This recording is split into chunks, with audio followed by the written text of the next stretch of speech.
Bonjour à tous et merci de suivre ce 6h30. Il s'est tenu hier à Yamoussoukro, capitale politique ivoirienne, un conseil des ministres présidé par le chef de l'État Alassane Ouattara. La fondation Félix Houphouët-Boigny pour la recherche de la paix a abrité ce conseil. Le gouvernement a annoncé le recrutement de 300 personnes en situation de handicap à la fonction publique. Jérôme Kofi Aboulin.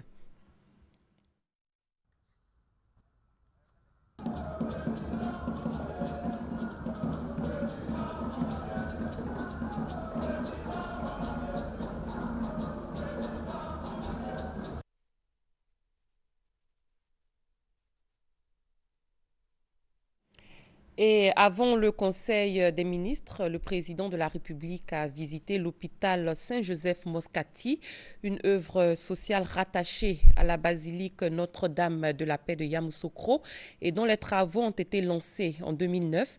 L'hôpital Saint-Joseph-Moscati est bâti sur une superficie de 20 000 mètres carrés avec un coût de 15 milliards de francs CFA. Et les travaux de cet autre ouvrage ont débuté en septembre 2012. Le nouveau pont de Boisflé sera ouvert ce jeudi à la circulation. Son inauguration, qui devrait se faire en présence du chef de l'État Alassane Ouattara, est très attendue par les populations de la Maraoué notamment. Abou Sanogo. Fin de calvaire pour les usagers du pont de Boisflé. Le nouveau pont sera ouvert à la circulation le jeudi 15 janvier. Une initiative qui sonne comme un cadeau de nouvel an pour les bénéficiaires. Aujourd'hui, avec ce pont, eh bien, ce serait la destination qui va être choisie par les personnes qui voudraient vraiment emprunter cette voie-là, qui est devenue maintenant une belle voie. Et tous les véhicules passeront par ici. Notre ville sera connue et avec son économie qui va prendre vraiment une autre allure. L'ancien pont que vous voyez là, lorsque nous le traversons, il y en a même qui ferment les yeux qui sont dans le camion. Ils ont peur. Il y avait la hantise de ce pont qui vient d'être fait. Je suis très comblé, la population est comblée. Ce pont va porter le développement. Le nouveau pont de Boisflé est un ouvrage à poutre en béton précontraint de 120 mètres de long. Il est composé de 4 travées de 31 mètres chacune et repose sur 5 appuis fondés sur des semelles superficielles, y compris les voies d'accès.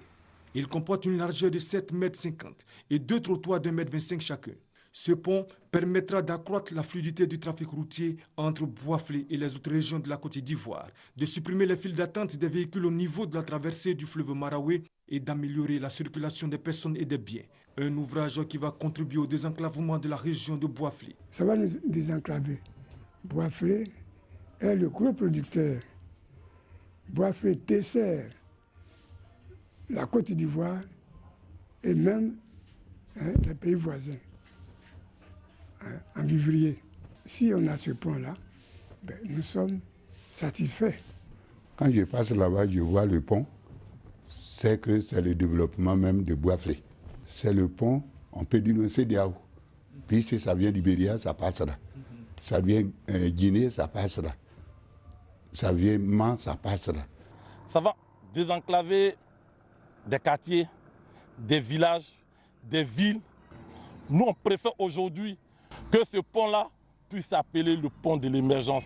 Parce que c'est le pont qui va faire aujourd'hui que Boisflé sera vraiment développé. En plus de ce joyau architectural, la ville de Boisflé a bénéficié de 6 km de voirie entièrement rénovée. L'ensemble de ces ouvrages a coûté environ 9 milliards de francs CFA. Les travaux ont duré 2 ans. L'inauguration du nouveau pont de Boisflé, c'est donc ce jeudi 15 janvier, un événement qui va être rehaussé par la participation du président de la République. Comment se prépare cette inauguration? À quoi faudra-t-il s'attendre? Des éléments de réponse avec Thomas Guessambi. Ce n'est plus qu'une question d'heure pour que Boisflé, la vieille ville, reçoive officiellement son nouveau pont. Attendu depuis l'indépendance du pays, l'inauguration de l'ouvrage d'art sera faite par le président de la République, Alassane Ouattara. Un événement à préparer avec tous les soins. Il est important que la préfecture s'implique dans cette gestion avec les populations. C'est ce qui explique que vous m'avez vu convoquer une réunion. Nous souhaitons vraiment que le chef de l'État puisse venir et puis prendre contact avec la population. C'est d'ailleurs ce que la population lui réserve qui est important. Sur l'esplanade du pont, l'installation du dispositif d'accueil de l'événement. Dans ce décor, les autorités politiques ont le temps de se prêter aux questions, levant ainsi un coin de voile sur les dispositions prises. La fête de demain sera vraiment une des plus grandes fêtes du jamais vu parce que toute la population est mobilisée, toutes les populations de la Maraoué, depuis Genoula, depuis Saint-Fra, depuis Boisflé avec tous ces sites, tous les petits campements. Après le pont de Bozin, eh bien, les populations seront là-bas jusqu'à une haie allant depuis Bozin jusqu'à Boisflé même, attendant le chef de l'État. Nous sommes déjà prêts au niveau des hameaux, au niveau des villages, au niveau des communes, de toutes les villes. Je pense que vous voyez un peu l'effervescence et chacun de nous est prêt à accueillir cet événement exceptionnel. En plus du pont, ce sont 6 km de bitume dont bénéficie désormais la ville. Pour savourer ce regain de vitalité, la capitale de la Maraoué a fait sa toilette, mettant en relief les couleurs qui sont les siennes. Réceptionner le pont et recevoir à nouveau le président de la République, autant de privilèges que le comité d'organisation de l'événement voudrait saluer avec toute la manière. Ici, nous sommes en train de mettre en place l'Arc de Triomphe, qui est quand même un élément fondamental pour accueillir une autorité de son rang. Nous ferons tout en ce qui nous concerne pour que demain, tout soit fin prêt. Il y en a de même pour tous les aspects logistiques. Les plateformes sont faites, les abris, les chaises seront placées. Je pense qu'il ne sera pas déçu quand il sera demain à Boisflé. En attendant d'accueillir l'ouverture du pont, les usagers de l'axe Yamoussoukro-Boisflé, eux, peuvent déjà se réjouir de la réhabilitation d'un tronçon difficilement praticable par le passé. Et comme annoncé à l'entame de cette édition, il s'est tenu hier à Yamoussoukro, capitale politique ivoirienne, un conseil des ministres présidé par le chef de l'État, Alassane Ouattara. La fondation Félix Houphouët-Boigny pour la recherche de la paix a abrité ce conseil. Le gouvernement a annoncé le recrutement de 300 personnes en situation de handicap à la fonction publique. On en parle avec Jérôme Kofi Aboulé. Deuxième conseil des ministres de l'année 2015. Le premier tenu à Yamoussoukro, la capitale politique de la Côte d'Ivoire. À la fondation Félix Houphouët-Boigny pour la recherche de la paix ce mercredi, il est environ 11 h quand le président de la République, Alassane Ouattara, déjà précédé des membres du gouvernement, fait son entrée dans la salle préparée pour cette réunion. Une réunion de plus de 2 heures d'horloge. Au menu, comme à l'accoutumée, des projets de loi ainsi que des projets de décret, sans compter des mesures individuelles et des divers. Au nombre des décisions prises donc à ce rendez-vous de Yamoussoukro, celles relatives au recrutement à la fonction publique de personnes atteintes de handicap. 300 postes prévus à cet effet, un chiffre revu à la hausse, le quota fixé auparavant n'atteignant pas la centaine. Une décision avait déjà été prise d'intégrer à la fonction publique 94 personnes souffrant de handicap. Le Conseil, sur instruction du chef de l'État, a porté ce nombre à 300. Donc 300 postes vont être ouverts à la fonction publique pour des personnes donc, en situation de handicap. Des mesures de portée sociale, elles visent à réduire les discriminations faites à certaines catégories de personnes. Le premier objectif qui est visé par ce texte, il est social. Il s'agit d'apporter du soutien, du support à des personnes qui sont déjà en faiblesse parce qu'elles présentent des handicaps. Jusqu'à maintenant, malheureusement, ces personnes-là étaient discriminées. Donc il s'agit de leur donner cette possibilité d'être vues différemment. Et donc dans chacun des recrutements, s'il y a des personnes qui sont en mesure de satisfaire aux exigences du poste et qu'elles sont handicapées, elles seront prioritaires. À en croire le porte-parole du gouvernement, ces mesures prennent effet immédiatement. Parlons environnement avec ces échanges entre le CIAPOL, le Centre ivoirien anti-pollution et les opérateurs du secteur des sachets plastiques. Une rencontre pour s'assurer du strict respect de la mesure interdisant la production, la commercialisation et l'utilisation des sachets plastiques. Herman Yamien nous donne plus de détails.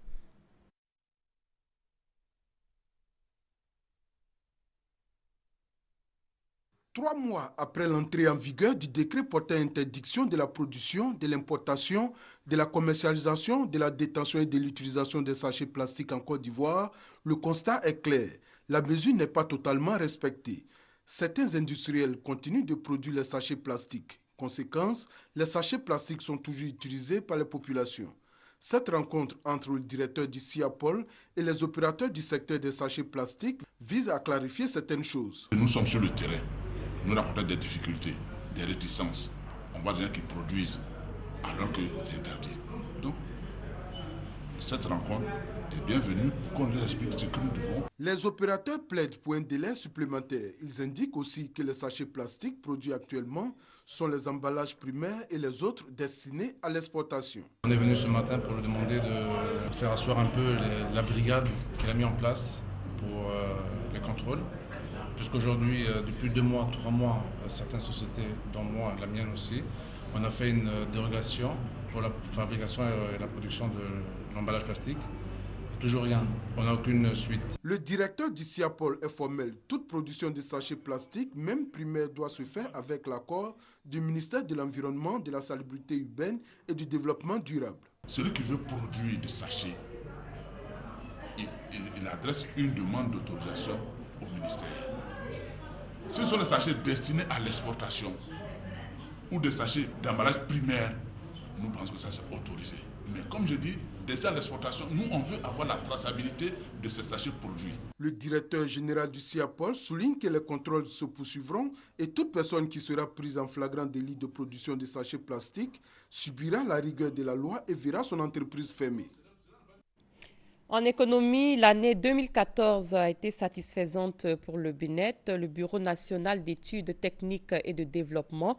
Si l'on s'en tient au bilan établi par la structure, l'entreprise a réalisé 20 milliards de francs CFA de chiffre d'affaires sur les 21 milliards attendus. Ali Diarasouba. Au BNET, Bureau national d'études techniques et de développement, l'heure est au bilan. Bilan qui fait état de 20 milliards de chiffre d'affaires réalisés sur les 21 milliards de francs CFA attendus. Selon les premiers responsables, ce satisfecit est le fruit des nombreux projets structurants réalisés par l'État ivoirien, premier client du BNET en 2014. Notre choix délibéré que nous avons fait, c'est d'accompagner le BNET dans ce qu'il sait faire déjà, mais de le tirer un peu plus haut dans ce qu'il n'ose pas faire, pour qu'il soit justement la structure de référence. À cela s'ajoute l'amélioration des conditions de vie et de travail du personnel. Avec les nombreux projets infrastructurels annoncés par le chef de l'État, le BNET aborde à l'année 2015 sous de bons auspices. L'entreprise table sur un chiffre d'affaires d'environ 23 milliards de francs CFA.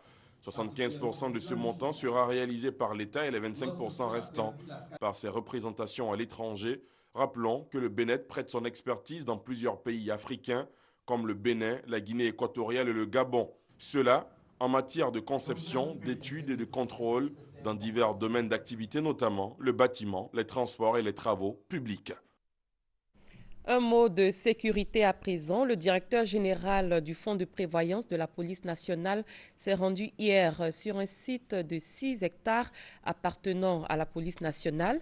Une visite qui a permis au commissaire principal Jacques Kadjané de constater l'occupation illégale de l'espace par des personnes méconnues. Koné Pargassoro. Propriété privée, fonds de prévoyance de la police nationale, interdit de jeter les ordures ici, sous peine d'amende 30 000 francs, nota bene police. Des messages qui montrent bien que ce site appartient à la police nationale. Pourtant, il est illégalement occupé par des individus. Informé, le directeur général du Fonds de prévoyance de la police nationale, FPPN, et ses collaborateurs décident de visiter le site. La visite ne sera pas vaine, contre toute attente. Le directeur général du FPPN a pu constater mécaniciens, boutiquiers, restauratrices, gérants de kiosques mener leurs activités en toute quiétude. Mais pire, certains plus courageux occupent les logements en construction sur le site. Je me suis retrouvée par le biais d'un jeune qui s'appelait Kouni. Il nous a pris, je crois, 5 000 ou 6 000. Il nous a dit bon, de rentrer dans la maison. Des occupants reconnaissent avoir été avertis. Cependant, ils demandent un délai pour quitter les lieux. On n'a pas refusé de quitter. Voilà, on va quitter. On n'a qu'à avoir pitié de nous. Voilà, si c'est une semaine, 2 semaines comme ça. Voilà, là on peut dégager un peu. Le directeur général du fonds de prévoyance de la police nationale est formel. C'est des squatteurs qui savent que le jour où le propriétaire viendra prendre son terrain, il n'y a pas de délai. Il n'y a pas de délai, nous sommes venus juste leur rappeler qu'il n'y a pas de délai. Jacques Kadiané, directeur du FPPN, exhorte les populations à mettre fin aux occupations illégales des sites appartenant à la police nationale sur l'ensemble du territoire. Une autre visite est prévue par les responsables du fonds de prévoyance de la police nationale ce vendredi pour s'assurer de l'effectivité du déguerpissement. Et pour clore ce journal en beauté, c'est reparti pour le concours Miss Côte d'Ivoire édition 2015. La compétition existe depuis près de 20 ans et fait la promotion de la beauté ivoirienne. Elle a été lancée récemment et la population se prononce sur les critères de beauté féminine en Côte d'Ivoire au micro d'Estelle Brou et Francois Diou. Faste et féerie de retour après l'édition 2014. Miss Côte d'Ivoire 2015, c'est pour bientôt. Lancement officiel pour planter le décor. Cette année, quelques innovations. Nous allons essayer d'inviter des artistes ou des personnes qui ont une connotation en rapport avec tout ce qui est élection apaisée, pouvoir rester dans le même contexte, dans la même veine d'activité, permettre à tout le monde de se sentir bien et de faire un beau spectacle, ce sera le plus important. Pour l'édition 2015, le thème choisi, les élections apaisées.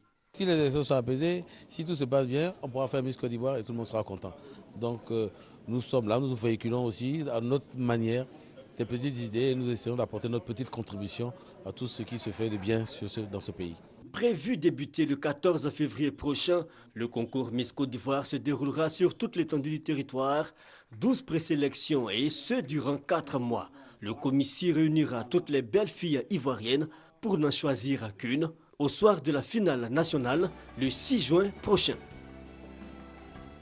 Et c'est la fin de ce 6h30. Merci de l'avoir suivi. L'information continue sur www.rti.ci. Très bon début de journée à tous et à toutes.